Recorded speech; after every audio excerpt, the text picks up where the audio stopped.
After the age of 50, the average adult loses up to 1% of their muscle mass every single year. By the age of 70, this can equate to a loss of nearly 1/3 of the strength they possessed in their prime. This decline is not driven by age alone. It is driven by a silent symphony going out of tune inside the body. But what if the conductor of that symphony, your hormonal system, could be retrained? There are 3 specific, non-pharmaceutical signals you can send to your body, starting today, to command a resurgence of hormonal vitality. This is the conversation that is missing from modern healthcare. For decades, adults over 55 have been told to manage symptoms. Joint pain is met with pain relievers. Low energy is met with stimulants like caffeine. Weight gain is met with generic, ineffective advice to simply eat less and move more. These approaches are like patching cracks in a building's foundation, while ignoring the flawed architectural blueprint causing the damage. The blueprint is your endocrine system. The architects are your hormones. They are the chemical messengers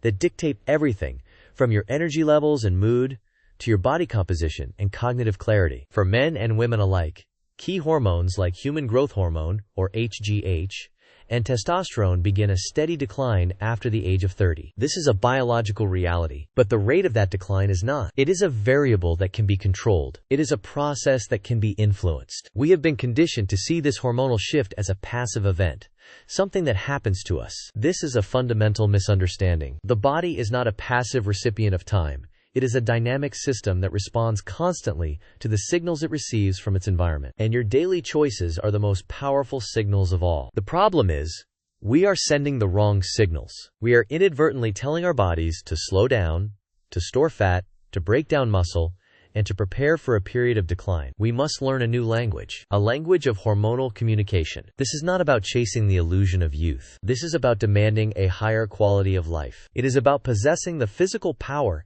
and mental sharpness to remain independent, to travel, to engage fully with the people you love. It is about strategic living. Most people believe these hormonal declines are inevitable, a one-way street. They are wrong. But before we reveal the first signal to reboot your system, consider this.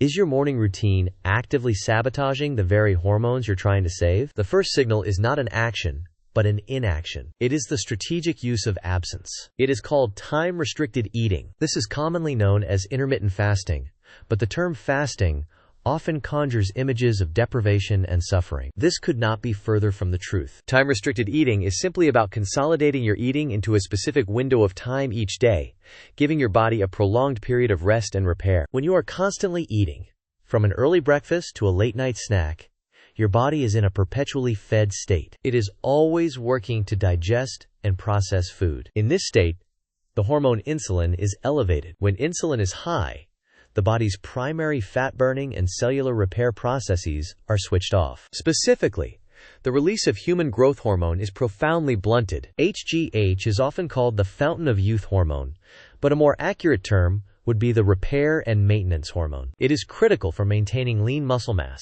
supporting bone density, and promoting cellular integrity. Giving your digestive system a break for 16 hours allows insulin levels to fall. This drop in insulin is the trigger. It signals to the pituitary gland, it is time to repair. The results are not subtle. Studies from the Intermountain Medical Center Heart Institute have shown that short-term fasting can increase HGH production by over 1,300% in women and nearly 2,000% in men. This is a hormonal reset of staggering proportions, achieved not by adding a supplement, but by taking something away.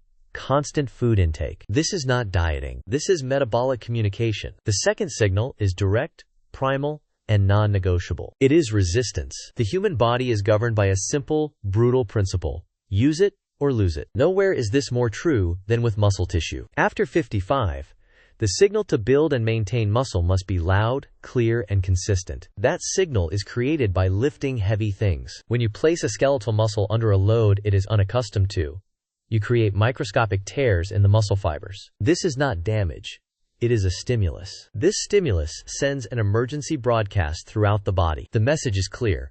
We must become stronger to handle this challenge again. This broadcast triggers a powerful hormonal cascade, commanding the release of both testosterone and growth hormone to flood the area, repair the fibers, and rebuild them thicker and stronger than before. This doesn't mean you must start training for the Olympics. The heavy is relative to your own capacity. For some, it may be a 40-pound kettlebell. For others, it might be their own body weight, as they stand up from a chair without using their hands, or the tension of a simple resistance band. The principle is the same. The body must be challenged beyond its comfort zone. The key is to focus on compound movements. These are exercises that use multiple large muscle groups at once, such as squats, push-ups, and rows. These movements create the largest systemic demand on the body, which in turn elicits the most powerful hormonal response. 3 sessions per week for just 30 to 45 minutes can be enough to completely rewrite your body's hormonal signature. This is not exercise. It is a biological imperative. We've discussed when to eat and how to move, but the single most powerful hormonal trigger might be hiding in what you eat, specifically in one macronutrient. Most people over 60 get tragically wrong. And the answer is not what you think. It is protein. The advice to simply eat a balanced diet is dangerously vague for an aging body. As we age, a phenomenon known as anabolic resistance sets in. This is a crucial concept to understand. It means your body's muscle-building machinery becomes less efficient. It becomes harder of hearing. The same amount of dietary protein that triggered robust muscle growth at age 30 is barely a whisper to the muscle cells of a 65-year-old. To overcome this resistance, the signal must be amplified. The volume must be turned up. Research from leading gerontology journals suggests a target of 1.2 to 1.6 grams of protein per kilogram of ideal body weight. For a 150-pound individual, that translates to a daily intake of approximately 80 to 110 grams of protein. Many adults in this age group are consuming less than half of that amount, effectively starving their muscles of the raw materials needed for repair. You are not just eating for energy. You are eating to send a signal. These 3 signals, strategic fasting, targeted resistance, and the protein threshold, form a powerful triad for hormonal reclamation. They are the foundational pillars. However, a single, insidious saboteur can dismantle this entire structure, often without you even realizing it. It operates in the background, a ghost in the machine, and it is activated by the most common element of the modern diet. This hormone doesn't just block growth. It actively commands the body to store fat, increase inflammation, and accelerate the aging process at a cellular level. It is the master switch for metabolic decay, and understanding how to turn it off begins with understanding the profound betrayal of your own survival instincts. The saboteur, the master switch for metabolic decay, isn't some exotic toxin. It is insulin. But wait, before you click away, thinking you already know this story. Sugar is bad, insulin spikes, the end. You must understand that you've only been told the cover story, the public relations version. We are not talking about insulin's simple job as a key for letting sugar into a cell. That's kindergarten biology. We are talking about insulin as the body's chief executive of storage, the CEO of winter is coming.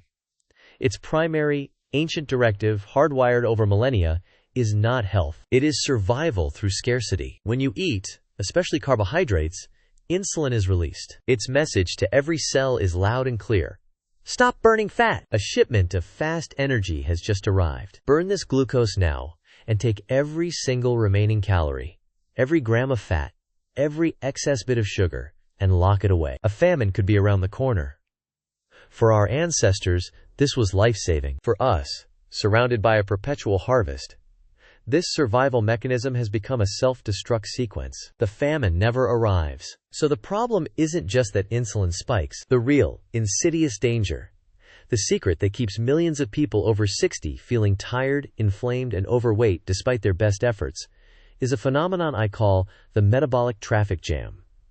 You are likely causing it every single day. Think of your metabolism like a power plant that can run on 2 types of fuel, sugar or fat. Sugar is like gasoline. It's fast, explosive, and easy to burn, but it burns dirty. Fat is like clean burning coal. It's a dense, slow, steady source of energy. Your body is perfectly happy to burn fat. In fact, it prefers it for long-term energy, but it cannot burn both at the same time. It has a priority system, and glucose always gets priority. When you eat a meal that combines significant amounts of fats and refined carbohydrates, think pizza, a bagel with cream cheese, French fries, ice cream, even a healthy smoothie with fruit and a fat source like almond butter, you create chaos. The carbohydrates trigger the insulin spike. Insulin screams, "Priority 1, burn the sugar immediately." Your body dutifully obliges. But what happens to all the dietary fat that came in with that meal? The fat from the cheese? The oil from the fries? The cream in your coffee? It cannot be burned for energy. The doorway to the energy plant is blocked by the rush of sugar. So insulin, in its role as the CEO of storage, has only one other option: to store 100% of that dietary fat directly in your fat cells. It's not a choice, it's a command. You have simultaneously flooded your body with fast energy while ensuring that all the slow-burning energy is immediately put into lockdown. You are filling the tank and locking the engine at the exact same moment. Is it any wonder you feel a rush of energy followed by a debilitating crash? Your body has burned through the cheap sugar, but the high-quality fat is now locked away in storage, inaccessible. Your brain, desperate for energy, sends out hunger signals again, craving more quick-burning sugar. It's a vicious cycle of spikes, crashes, and relentless fat storage, all orchestrated by meals you might have considered normal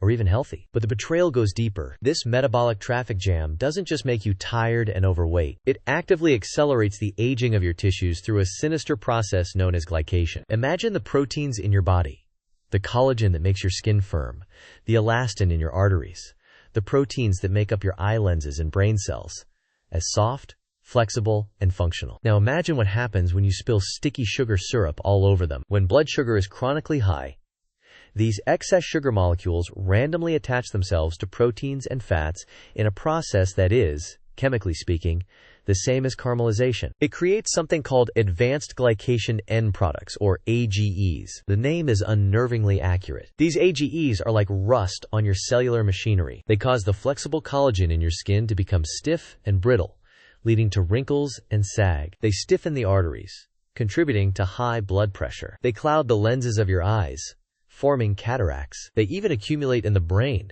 and are now heavily implicated in cognitive decline. You are, quite literally, slowly caramelizing from the inside out. And this process is massively accelerated by the metabolic traffic jam of combining fats and sugars, which keeps your blood sugar elevated for hours on end. So what is the way out of this trap? The answer is not to declare war on an entire macronutrient. It's not about no carb or no fat.